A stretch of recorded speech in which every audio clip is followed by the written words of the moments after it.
You said, I'm all in. Were you really all in? Let me tell you what the cost of being all in is. Early mornings, late nights, being misunderstood, having very few friends, being your own cheerleader. Are you those things? All right, welcome back. So we're going to answer a very basic, fast question today about how to paint plastic. Somebody actually hit me up recently and asked me this, and I've already covered this multiple times on the channel, but I think I've never put it just straight in the video. So we're going to dumb this thing down, and we're going to go over a couple of key pointers of metal and plastic and painting. Very basics. Let's go. So on cars, often you have to paint the plastic bumpers. Some people also do things like color match the mirrors, color match the grills. When you get a brand new plastic bumper in, 99% of the time, if it is a car bumper and it's not some aftermarket like Mustang Cobra ground effects or Honda Civic ground effects, you know, crazy stuff. If it's just you're replacing a vehicle's bumper, I don't want to say the word OEM or aftermarket and confuse you, but if you're putting back the bumper on it that's supposed to be on it, whether it's aftermarket or OEM, more than likely that thing is going to be ready to paint right out the bag. It's going to be a plastic bumper, and over top of it, it's going to have like a black primer on it. It's going to look something like this. So this right here, we can see the layers to this bumper. So this is going to be the original paint, and then somebody had did primer work, and then there was the old paint, and then there's a black e-coat or sealer or black primer, whatever you want to call it, and then there's actually the raw plastic of the bumper. That's the steps on this bumper. Now we're about to paint this bumper. This is actually ready for paint. It's in the paint booth.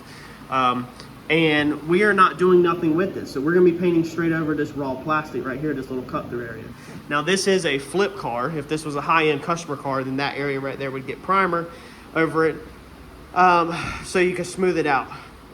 The keywords primer here seem to confuse a lot of people. Primer is a filler, okay? In this situation, it is a filler, and in most situations, primer is going to be a filler unless you're talking about metal, and unless we're talking about etching primer. With that being said, let's take a moment and let's pause and let's answer and explain the etching primer situation. So here is going to be a rattle can of self-etching primer. This is going to be for metal, okay? You can use this over raw metal, and this will etch itself into the raw metal, and then the paint will stick to this, okay?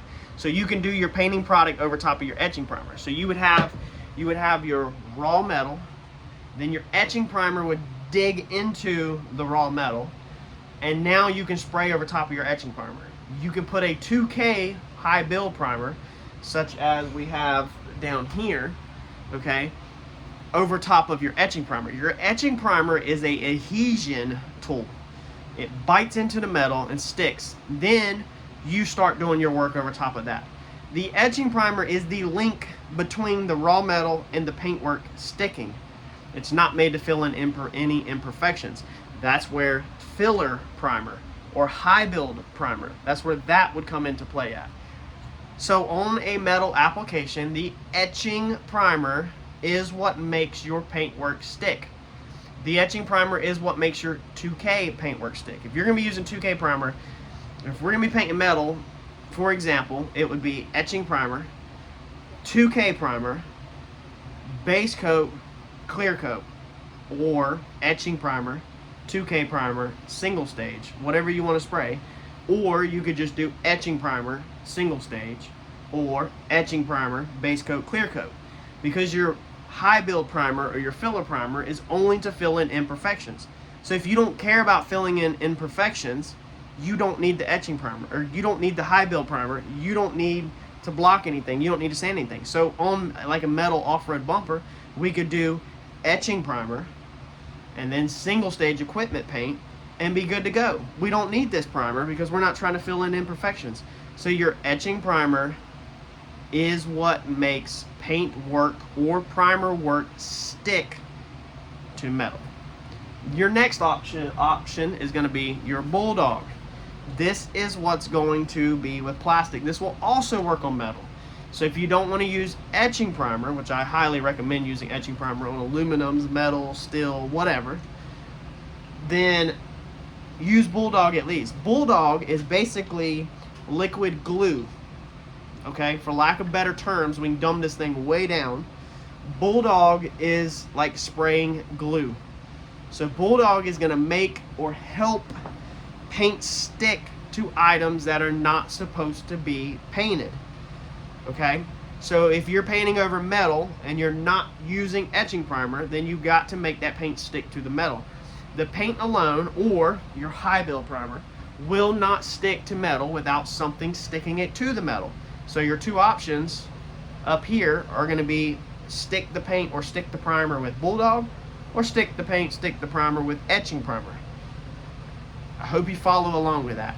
These two products up here are what make paint stick to items that are not paintable. Now, if you're sanding a car door or something like that, you're painting over top of paint, so paint will stick to paint.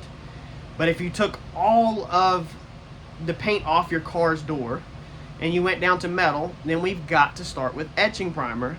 Then we've got to go to the filler primer so we can fill primer fills in, fill in imperfections, so that then we can move on to our base coat, our clear coat. Now, if we're doing a plastic bumper, okay, and we're coming in here and we're just repainting it, and it's on your car, and let's say it got scratched up, and you're not going down to the plastic bumper itself, the raw plastic, then you can just sand it and shoot paint over it. However, I would never recommend doing that. I would highly recommend using Bulldog over this bumper to just help make sure the paint sticks. Bumpers, they move around a lot, they flex, all that stuff, and the adhesion promoter is going to help make it stick. So anytime you're in question about adhesion, then use an adhesion promoter. Now, if you go down to raw plastic such as this, we're going to use this as an example. Okay, we did a plastic repair up here. I covered this over channel. This bumper was pushed in, it was completely busted. We did plastic repair on this bumper, and we did our body work. So there's body filler up here, there's everything up here. This has been plastic repaired and primed. However, when we were prepping this, we sanded out some scratches down here, and we cut through the paint. But I'm not gonna pull my primer back out to cover that up. Primer is a filler. So technically, since we have the layers here, since this is low, because we're missing our gray, our white, our dark gray paint, our light gray primer, our dark gray paint, our black primer, and then our raw bumper, we're technically really low right here, and we're really high all around it. So we technically should spray this with filler primer, block this out so it's all nice and smooth in the same layer, because after we paint this, you're probably going to see the outline of where this was cut through around here. However, this car is not a high-end job, so we're not doing that on this car, but our paint will not stick to this raw plastic right here. Our paint will stick to this primer, our paint will stick to the old paint, our paint will stick to everything, but it won't stick to the raw plastic. Meaning that before we start painting this bumper, we need to come in here and spray Bulldog adhesion promoter or any other brand adhesion promoter all over this bumper. Now we're also going to spray adhesion promoter to help paint stick around these sensors where we couldn't get, you know, because we scotch brite this best we could really fast. It's not a very high-end job, but there's going to be areas around here that we did not get. So we're going to spray everything down with Bulldog. That way the paint will stick to everywhere, even if we did not scotch brite an area, such as around here. If we missed this spot and we didn't scotch brite it, then now hopefully this will increase the odds of helping making the paint stick. This has to have Bulldog or the paint won't stick to it. It's that simple. You can't paint raw plastic without sticking or gluing the paint to the plastic. You can't use an etching primer on this because etching primer won't etch into plastic. It only works on metal. It's not gonna work on here. And you don't put a high build primer on here because your high build primer won't stick to the raw plastic. So before you can start doing your primer or doing your body work or doing anything like that, you've got to do, building up, you got to do a Bulldog. Now, some body fillers will stick over this if it's scuffed up enough. But we're not going to get into that into that in this video. So if you're using a body filler over raw plastic, you need to look into the tech sheet or the data on the body filler product and see if it's designed to go straight over raw plastic, or make a phone call. If I was trying to put Dolphin Glaze over this raw plastic, in all honesty, I would just roll with Dolphin Glaze or body filler straight over raw plastic, and I would not spray Bulldog. I only spray Bulldog before I spray any other product. So if I'm spraying primer, I'm spraying base coat, I'm spraying single stage, I'm spraying sealer, whatever I'm spraying, I'm going to put a Bulldog or adhesion promoter down first.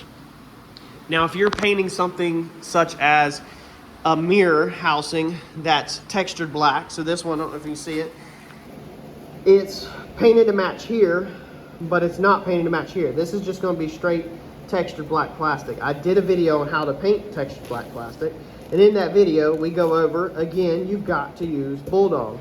So we would need to prime this textured black plastic, or you could just shoot it straight, but either way you've got to make the paint stick or the primer stick to the plastic, meaning you got to use Bulldog. So I hope this clears this up for some of y'all that are just starting out, or some of y'all that are researching. It's super simple when you think about it. If you're painting plastic, or you're painting metal, or you're priming plastic, or you're priming metal, you've got to make them items stick to the product. They won't stick by themselves. Filler primer and etching primer are not the same. Just because it's called etching primer doesn't mean it's the same as a filler primer. It just happens to be how it is. The etching primer is the bond to metal. So I'm hoping that clears it up for anybody that's starting out, and I'm hoping you remember, metal or plastic, you got to make the paint stick to it somehow. Your answers are normally 9 out of 10 going to be etching primer or Bulldog. Now with metal, they do make single stage products that can be sprayed straight over metal. Okay, they do make filler primers that are DTC, which is direct to metal. Normally, that's what we use. Normally that's just for like a cut through. So if we cut through a little area on our door and there's a little bit of metal showing, then we use a DTC high build primer, and we would be able to just roll straight over it. But them are for small areas, not like if you're painting a whole steel bumper, or if you're painting a trailer or something like that. If you're using some off-the-wall product or whatever, just read the data sheets with that product, or call the company and find out, will this product stick straight to metal, and go from there. But normally, nothing is going to stick to plastic. You got to have Bulldog, or you got to have adhesion promoter. You got to have something. If you don't, you're playing with fire, and there's a good chance that all that paint's just going to flake off later down the road. Hit that like button as a thank you for this explanation, and I'll catch y'all in the next video. Thanks, y'all.